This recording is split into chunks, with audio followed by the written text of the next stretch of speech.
বেগুনরি জুজু মুই মির সুমাইয়া আহমেদ লায়লা চাকসু নির্বাচনত কেন্দ্রীয় সদস্যপদ দাঁড়েঙই বেকুনতুন আশীর্বাদ কামনা গরঙ্গর। আমি 4টা ভাষায় একটা লিফলেট করছিলাম। তো যারা এটা দেখছে তারা খুবই পছন্দ করছে এটা, এবং এখানে যে 4টা ভাষা আছে সেগুলো হচ্ছে চাকমা, চাটগাইয়া, মারমা আর বাংলা। এখন এই লিফলেটটা যখন আমি বিলি করা শুরু করি তখন চাটগাইয়া ভাইয়াপুরা, চাকমা মারমা ভাইয়াপুরা অনেক খুশি হয়। কিন্তু যখন আমি নোয়াখালী সিলেটি কারো কাছে যাই বা রাজশাহী সাইডের কারো কাছে যাই, খুলনার কারো কাছে যাই, ওনারা আমাকে বলে যে আপনি কেমন মানুষ, আপনি নিজে বাহিরের জেলার কিন্তু আপনি আমাদের ভাষাটা রাখেন নাই, আপনি ইংলিশ রাখেন নাই, আপনি ত্রিপুরাও রাখেন নাই।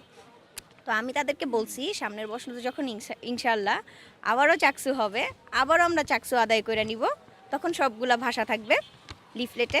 তো এখানে যদি বলি তাহলে চাকমা ভাষায় লেখা আছে বেগুনরি জুজু মুই মির সুমাইয়া আহমেদ লায়লা চাকসু নির্বাচনত কেন্দ্রীয় সদস্যপদ দাঁড়েঙই বেকুনতুন আশীর্বাদ কামনা গরঙ্গর।